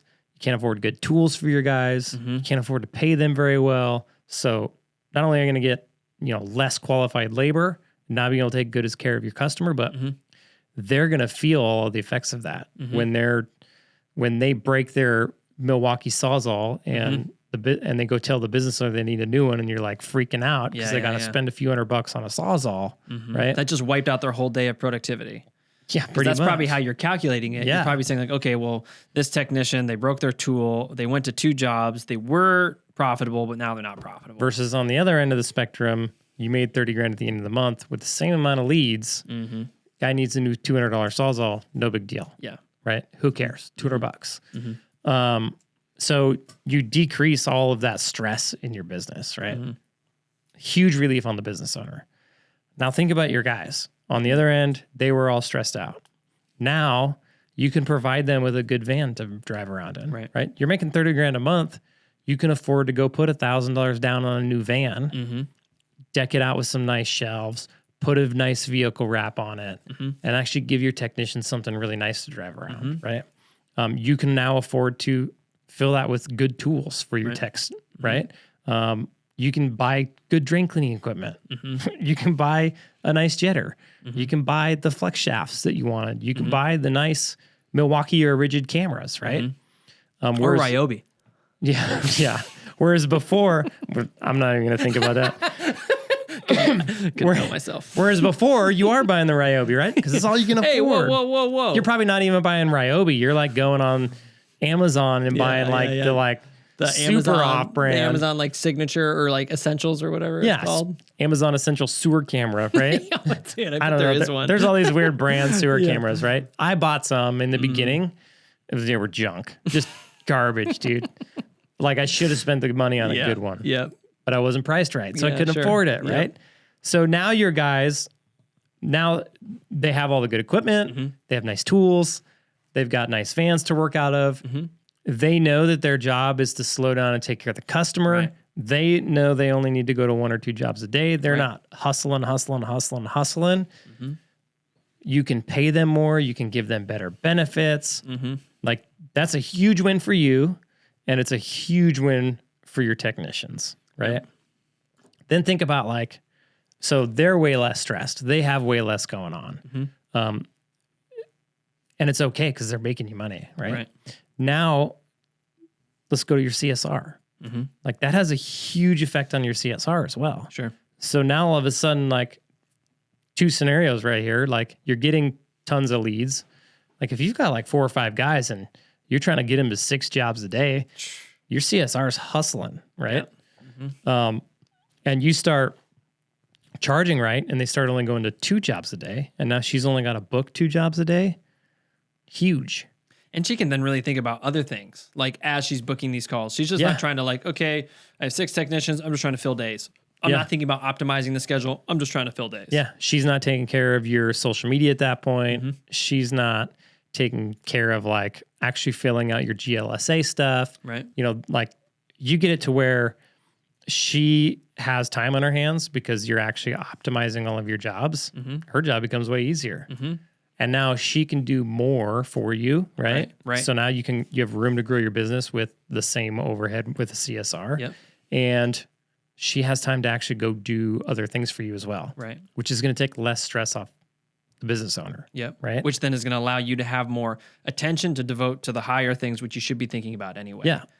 Or like in the beginning of your business, if it's just one truck chuck and you're just getting in it, you're going to be able to actually afford to hire a CSR. Yeah. Right. If you're going to 2 jobs a day and you're priced properly and you're optimizing your calls, like bare minimum, you're going to make $800 a day. Right. Like that's pretty good income. If, it's just you and a truck. Right. And you've got a little bit of marketing going. You're going to be able to afford to hire a CSR to answer your calls for you, which is then going to allow you to go be a better technician, go do more work. Like chances are you're going to make more money than $800 a day. Right. And then you're going to be able to grow your business from that point. So it just makes your whole business more efficient, less stressful, way easier to manage. Right. Yeah, it's huge, huge difference. And now you actually have like a foundation that you can start to grow from. Right. So if you're one truck chucking it, now you're actually starting to put money away in the bank. Yep. Now you're actually like, oh, dang, I ended the month and I had a $50K month and I put $25,000 in my bank account. That's huge. Like for a guy that's coming from making nothing to like all of a sudden his bank account grew 25,000, and then he hires a CSR, and now he's more efficient. Now he can go bill out more, right? Right. Maybe next month he's got 30K left over at the end of the month, right? And then he does it for one more month and he's at 80K. Right. And now he can start to invest in the more long-term things to grow his business. Like, okay, well, let's go get a marketing company. Like I can afford a marketing company now. Yeah. Who's legit. I don't have to start to piecemeal a marketing idea together through various random chains. And that's like this is exactly like, that's my exact journey. Yeah. So like I went into business, I spent like 10 grand on a little bit of tools that I needed. I already had a van and marketing. And within 2 weeks, I was getting busy. Like I did a bunch of guerrilla marketing too. Like I'm on Facebook doing stuff. I'm on Craigslist doing stuff. I'm putting out flyers. Got a marketing company going. So they got my Google My Business, my GMB, my pay-per-click, all of that stuff was going. And then I was busy. Right. And I didn't even like optimize my calls all the way. All I did was fix my pricing. Yeah. And I was able to afford a CSR, and I was able to put away 80 grand. And then I was able to buy another vehicle, get a shop, hire a guy, get another vehicle, hire another guy, get another vehicle, hire another guy. And then at that point, I got on Service Titan, and then we really started optimizing our calls. Like we didn't start offering options until like 3 or 4 guys in. Right. And like all of that happened in like 6 months. Like we had 4 guys working for us in 6 months. Like I was out of the truck in 6 months. Right. And then I had the time to go get on Service Titan. Right. And so super important. Pricing, optimize your calls. Like part of optimizing your call is just the pricing. So like one truck chuck, man, you just fix your pricing. You've done half of the optimizing your call, right? But you're going to be more like an owner is going to go in and like you can go do like options off the, off the fly. Yeah. You can go in and go, here's the toilet. The flapper's bad. You can recognize she probably needs these parts and pieces. Maybe she wants a new toilet. You got a lot of care. You got a lot of skin in the game. Yes. So you can actually go optimize those calls and make a ton of money versus when you start hiring guys, if you don't have those systems in place for them, they're not likely to do it. And you might not even quite know how to explain and communicate those systems well. Yeah. Because like a lot of the times you're in that owner position, you start hiring people, you haven't even like really put your leadership or management chops to the test yet. To really like break down to guys like, no, this is why we do options. Like you might not even really see the full value of it yet. Like you're just beginning to see it. And then it'll come with time. You're like, oh no, I get this. And you really start to know how to explain those ideas to your technicians. And then when you get on Service Titan, then it's like a much easier, like, well, it's already in the system. You don't have to like make it up on the fly as much anymore. It's much more systematized. Yeah. And that's a really good point too, is like, think about if you were to grow to 10 technicians, okay, and we were going to 6 calls a day, running real hard to get as many flappers in as we can, right? Yeah. Think about like that's stressful when it's just one guy. Yeah. But imagine that at scale, right? Yeah. So yeah, sure. Oh yeah. So like imagine like to do that, you got to do way more marketing. It's going to be just way harder to manage. Yeah. Like you're going to have so many more like systems in place, so much more management in place.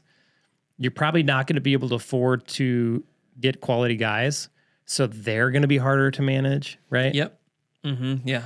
When you start slowing down and you start actually making money, you can actually like put good people in place, and you can actually put good management in place, pay everybody accordingly.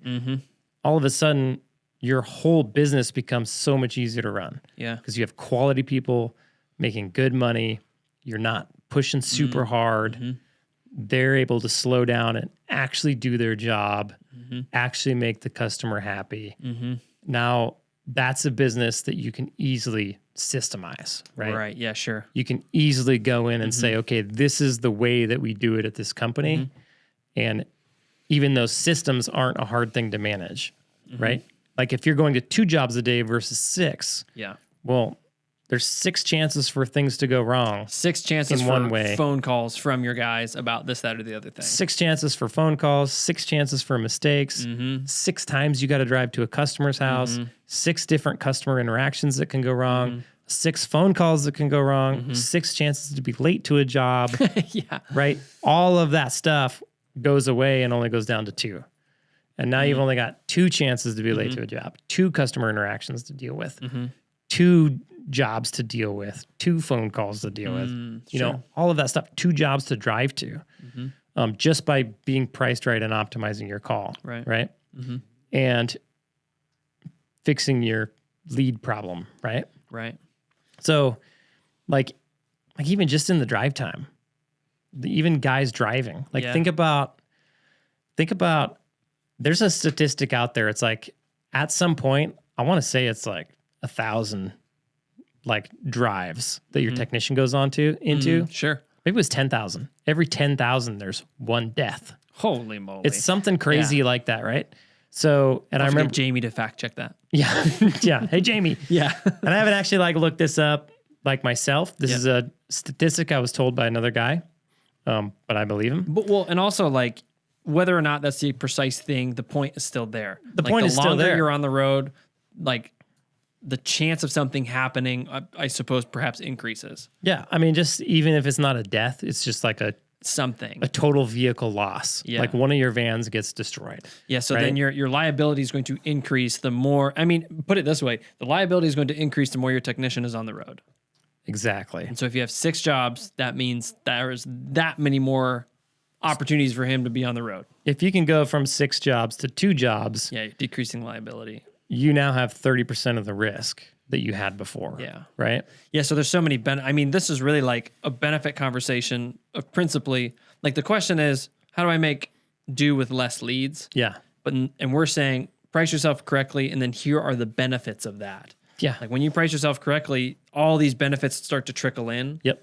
And this is all stems from I need more leads. Yeah. So it's like if anybody listening to this is asking themselves and they're thinking like, man, if I just had more leads, I would be able to get to the next level. Yep. I think there's some thought that needs to also go into the business with regards to the pricing, but then also to like something that you just spoke on. It's like, if you feel like really chaotic in your business in this moment, chances are that will only increase as you grow. And if you survive like the growth, like I was talking to a business owner today and he's got 6 vans going and it's him and his dad who sort of run the business, and they probably survive, and they're underpriced, and they probably survive because him and his dad have a system that they know pretty well.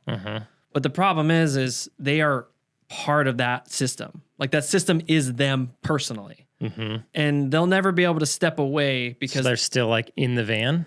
Both of them are in the van. I mean, the dad likes to be in the van. Like he's old. It's kind of like he likes to just do the work. Yeah. And then his son is trying to run the business side. Yeah. But he also gets in the van occasionally just to go and take care of business. Yep. And they both act as CSR and dispatcher. So gosh. the guy takes the call, and then his dad will dispatch the call, probably from the field, not necessarily from the office. Yeah. And like, yeah, they've gotten to where they're at, you know, like they're successful enough to have these vans and these people running around. They got nice stuff, you know, they understand so many good principles.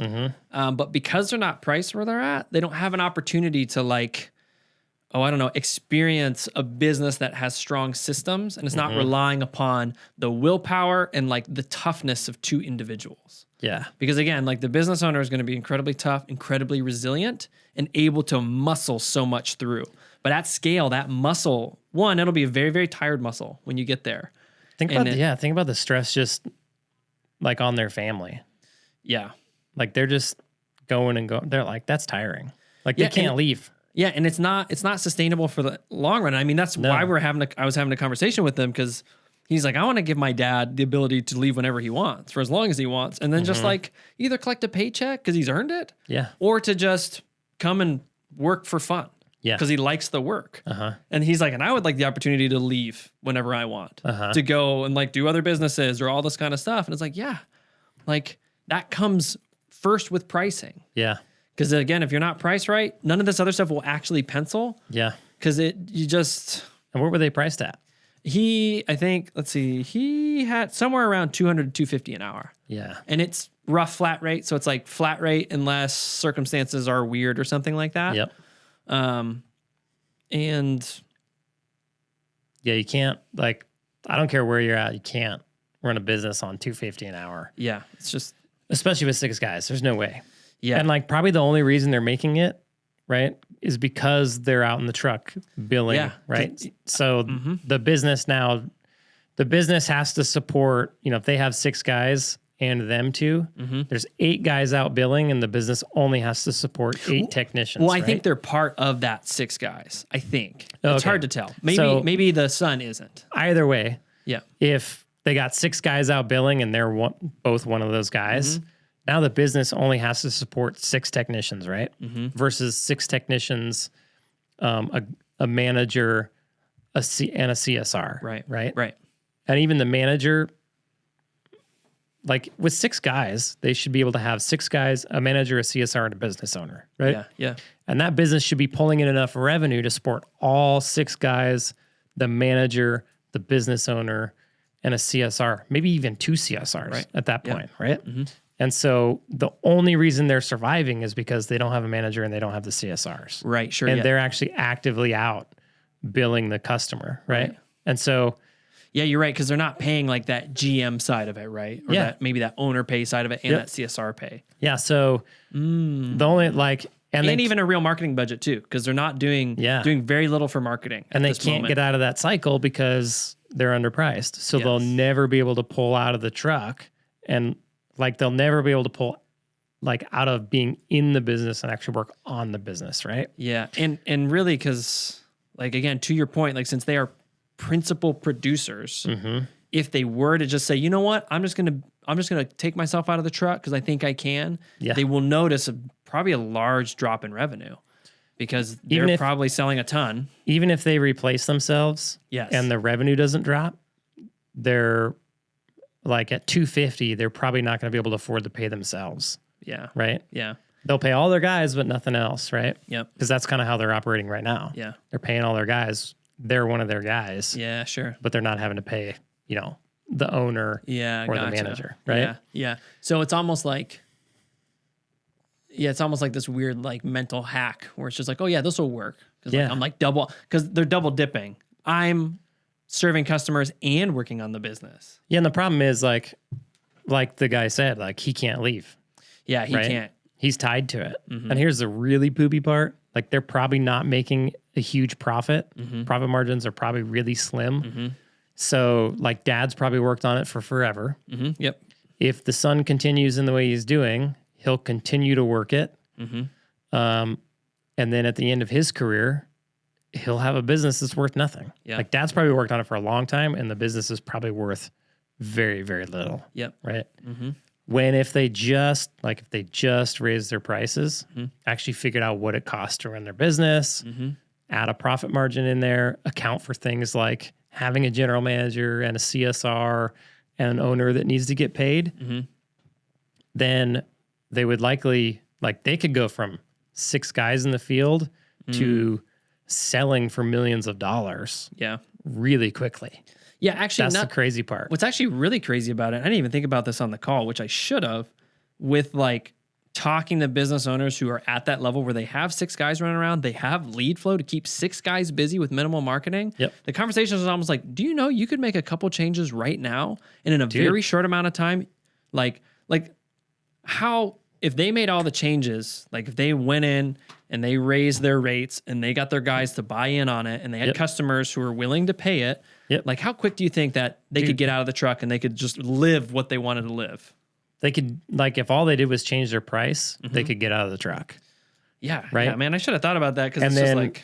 And then if they just put actual marketing in place, like being that they already have a foundation to where they can stay busy with 6 guys without any marketing, you throw some marketing on that and a good brand on that, that company's going to go, their marketing is going to catch on a lot faster, right? Yeah. Because they already have awareness in the marketplace.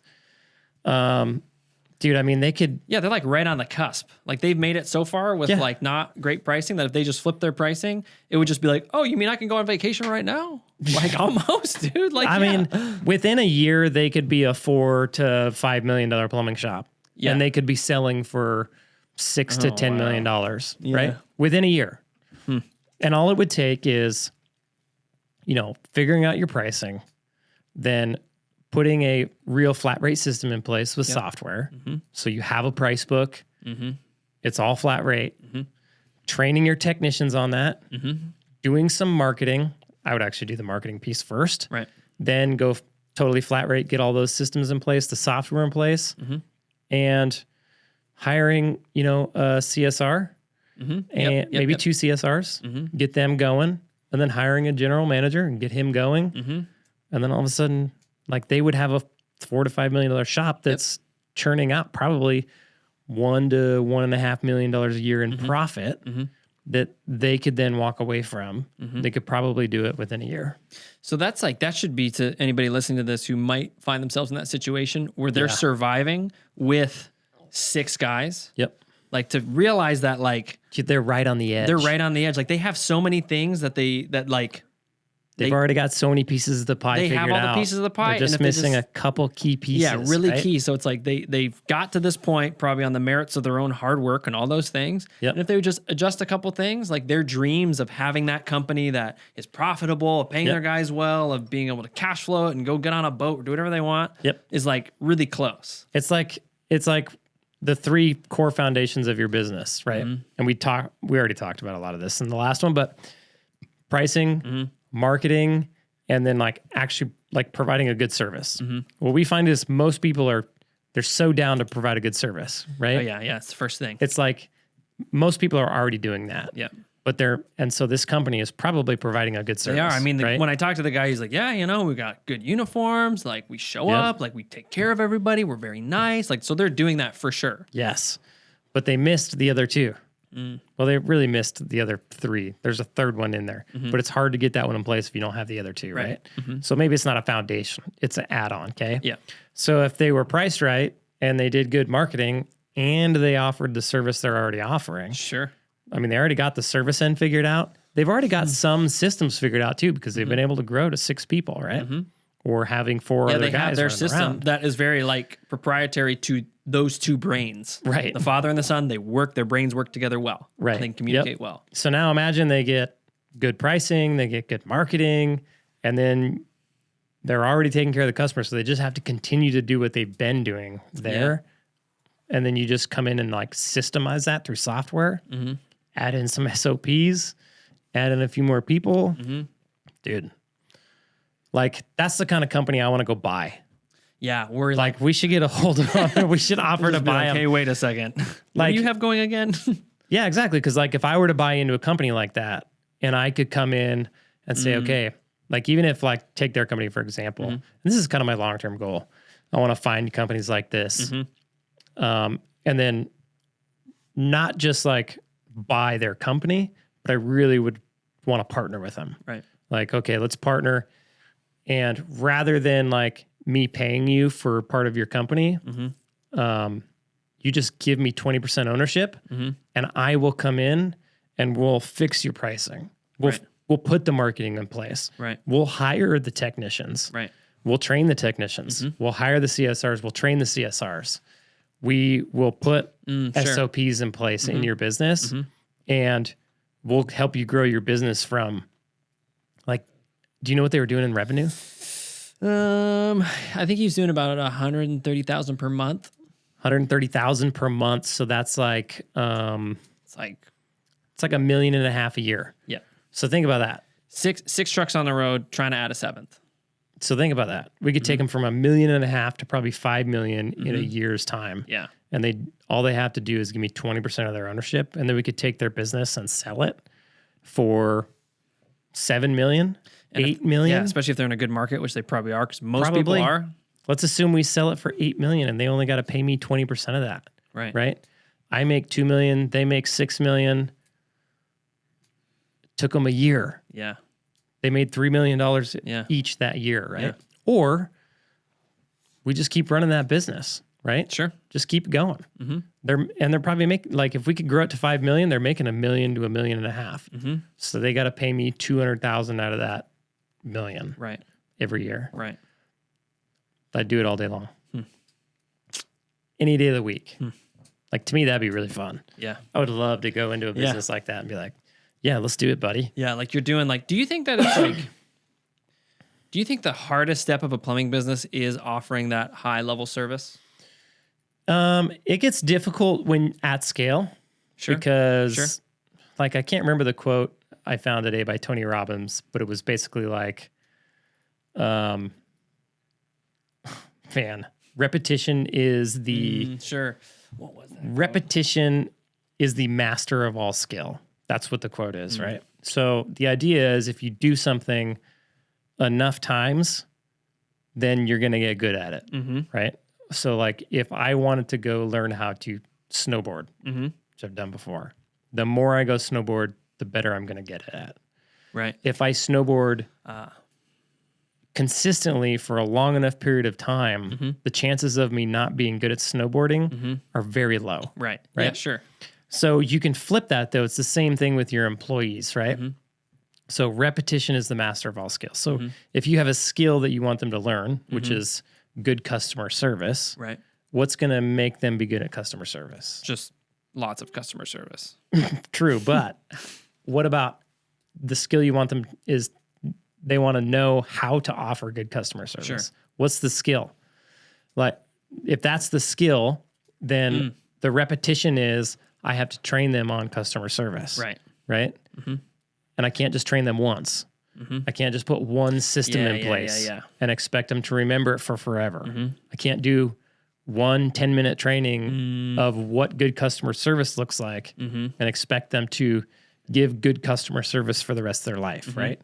So you need to pick, like, the core things in your company. So, like, for my company, it's take care of the customer at all costs, bill them accordingly, and offer 5-star service. Right. Those are our 3. So then we always go into all of our trainings are, this is what it looks like to do this. This is what it looks like to do this. And this is what it looks like to do this. And this is how we do it. And we do that consistently every single week in a systematic fashion, right?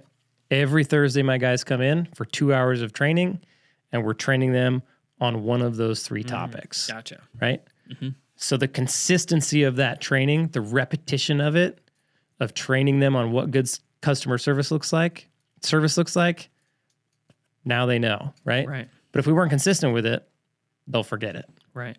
And if you have 200 things or 300 things you're trying to train them on, you can't repeat them very often, right? So you really got to, like, narrow it down to, like, what are the core things that I need my guys to do? What are the core things that are going to make them successful at their job? Right. So that I'm successful at my, in my company. Right.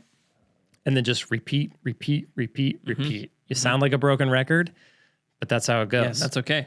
It's consistently repeating the 3 things you want them to do. Like, do these 3 things. Here's how we do them. This is how you can be successful at these 3 things. over and over and over and over. And guess what's going to happen? They're going to be successful at those three things. Right. Yeah. Especially because within that, you're still monitoring for success in those three things. Like you're still looking because you have like benchmarks for that. You have KPIs for that. Like, 5-star reviews or this or that, or a 1-star review. Because then you can say, hey, we got this. I've been seeing this a lot. This is a failing in one of these core issues. And then you can use that to directly train, and that can really connect with the guys. And think about like business where we're undercharging, or we're trying to push through 6 jobs a day. Oh, dude, you ain't got no time to train nobody. We don't have time, and we don't have money to train nobody. Like we don't have time or money to go hold a 2-hour training every Thursday. That's a lot. That's like, you need all those jobs. You need them all. And so like you're never going to be able to scale good customer service if you're not charging accordingly, optimizing the jobs, and like, you know, taking the time to serve the customer. Yeah. So at the end of the day, you might have a lead problem, but more likely you probably have a pricing problem. Here's the thing. The lead problem is easy to fix. Sure. It's like, go hire a good marketing company and have them do marketing for you. Or increase your spend with your current marketing company if you already have one. Yes. Right. Need more leads. It's just a matter of more marketing. Yes. Right. And it's not a silver bullet like we covered earlier in this, right? There's no silver bullet that's going to get you this super cheap lead that you can go make tons of money with. It just doesn't exist. 1 million water heaters for the rest of my life. They're not going to, no marketing company is going to crack the code and be able to get you these bottom dollar leads that are really high value customers, right? It's just not going to happen. So instead, let's go to like real marketing techniques, right? That actually work. And then let's focus, instead of like, I need 1 million leads, let's focus on how can I do the best with the leads I am getting? Yeah, that's a good question to ask yourself. Like, am I doing the best with the leads that I am getting after you've resolved your pricing issue, right? Yeah. Because the only way to do the best with your leads that you do have is to be priced properly. Yeah, you'll never be able to do the best with the leads you have if you're not priced properly. Yeah. It's just not going to happen. Even if you applied all the techniques that we said and you're not priced properly, you'll just lose money on the end of the day because you still need to hit 6 of those suckers. Unless you want to work like 12, 14-hour days. But even if you do hit 6, you're still not making money. Right? Yep. So, yeah. Cool. Cool, man. Yeah. Make more money with less leads. Charge more and optimize those leads. There you go. It's as simple as that. Cool. Cool. Thanks, Jared. Yeah, man. Appreciate you. See ya. See ya. I gotta pee.